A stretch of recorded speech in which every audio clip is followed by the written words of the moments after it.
हरे कृष्णा। सनातन दिव्यता में आपका स्वागत है और मैं हूं पद्म गुप्ता। एकादशी महात्म की श्रृंखला में अधिक मास के शुक्ल पक्ष की एकादशी पद्मनी एकादशी महात्म। धर्मराज युधिष्ठिर बोले कि हे भगवान, अब आप अधिक मास की शुक्ल पक्ष की एकादशी के बारे में बतलाएं।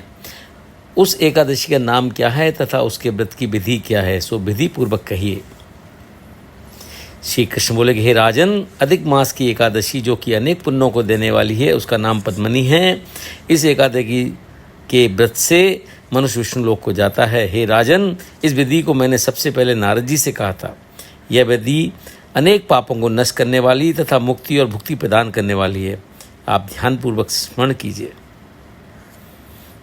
दशमी के दिन व्रत को शुरू करना चाहिए और कांसे के पात्र में भोजन, मांस, मसूर, चना, कोदो, शहद, साग और पराया अन्न दशमी के दिन नहीं खाना चाहिए।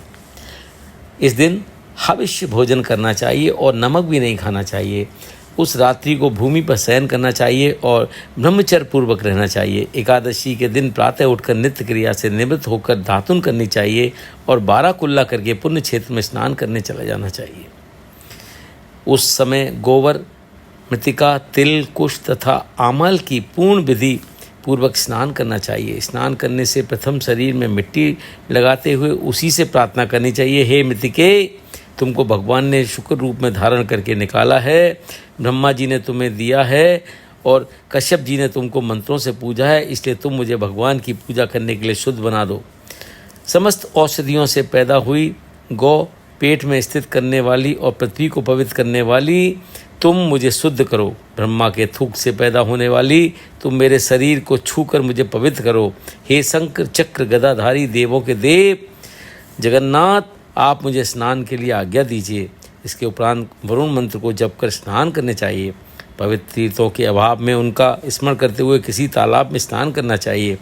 स्नान करने के पश्चात स्वच्छ और सुंदर वस्त्र को धारण करके तथा संध्या तर्पण करके मंदिर में जाकर भगवान की पूजा करनी चाहिए।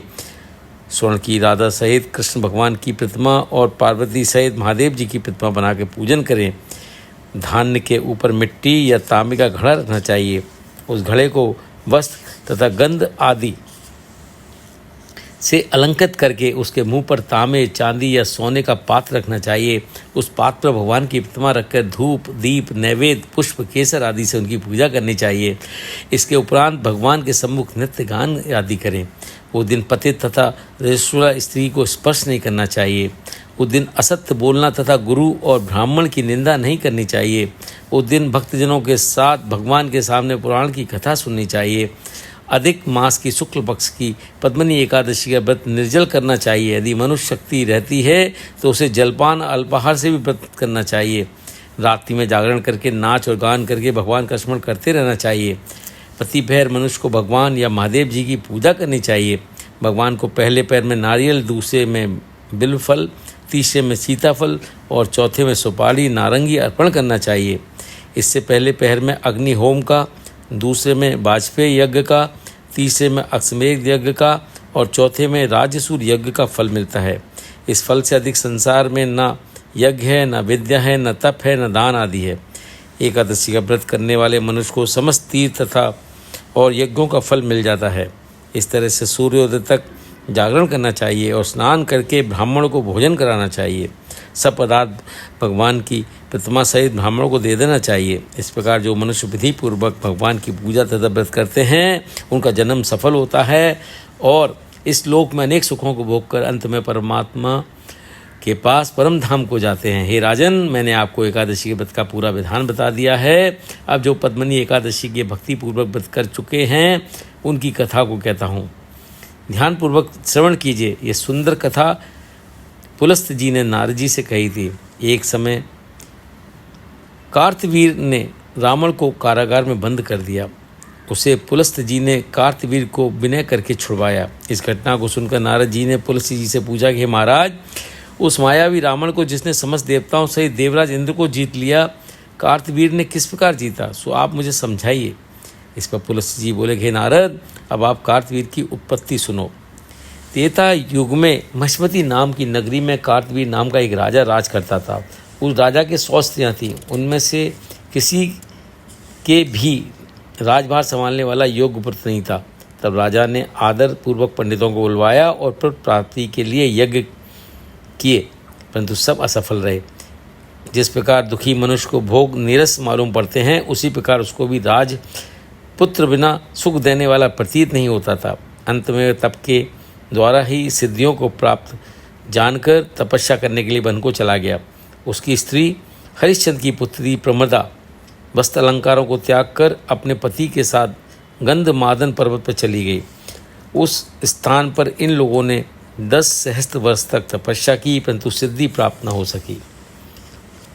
राजा के शरीर में केवल हड्डियां रह गईं। यह देखकर प्रमादा ने विनय सहित महासती अनुसुईया से पूछा कि मेरे पतिदेव को तपस्या करते हुए 10 सहस्त्र वर्ष बीत गए हैं, परंतु अभी तक भगवान प्रसन्न नहीं हुए हैं जिससे मुझे पुत्र प्राप्त हो। इस पर अनुसुईया जी बोली कि अधिक मास में जो कि 36 महीने के बाद आता है, उसमें 2 एकादशी होती हैं। इसमें शुक्ल पक्षी एकादशी का नाम पद्मनी और कृष्ण पक्षी की एकादशी का नाम परमा है। इसके जागरण व्रत करने से भगवान तुझे अवश्य पुत्र देंगे। इसके पश्चात अनुसुईया जी ने व्रत की विधि बतलाई। रानी ने अनुसुईया की बतलाई विधि के अनुसार एकादशी का व्रत और रात्रि में जागरण किया। इससे भगवान विष्णु उस पर बहुत प्रसन्न हुए और वरदान मांगने को कहा। रानी उस पर भगवान की स्तुति करने लगी। रानी ने कहा कि आप ये वरदान मेरे पति को दीजिए। प्रमदा का वचन सुनकर भगवान विष्णु बोले, हे प्रमदे, मल मास मुझे बहुत प्रिय है, जिसमें एकादशी तिथि मुझे सबसे अधिक प्रिय है। इस एकादशी के व्रत तथा रात्रि जागरण तुमने विधिपूर्वक किया है, इसलिए तुम पर अत्यंत प्रसन्न हूँ। इतना कहकर भगवान विष्णु राजा से बोले कि हे राजेंद्र, तुम अपनी इच्छा के अनुसार वर मांगो, क्योंकि तुम्हारी स्त्री ने मुझको प्रसन्न किया है। भगवान की सुंदर वाणी सुनकर राजा बोले कि हे भगवान, आप मुझसे सबसे श्रेष्ठ, सबके द्वारा पूजित तथा आपके अतिरिक्त देव दानव मनुष्य आदि से अजय उत्तम पुत्र दीजिए। भगवान उससे तथास्तु कहकर अंतर्ध्यान हो गए। वे दोनों अपने राज को वापस आ गए। उन्हीं के यहाँ कार्तवीर उत्पन्न हुए थे। वे भगवान के अतिरिक्त सबसे अजय थे। इन्होंने रावण को जीत लिया था। यह सब पद्मिनी के व्रत का प्रभाव था। इतना कह के तुलसी वहाँ से चले गए।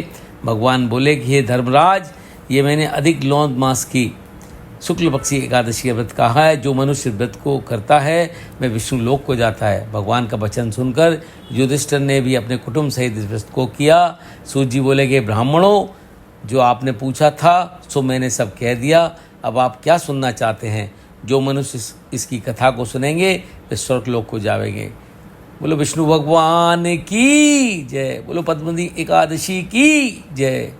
हरे कृष्णा।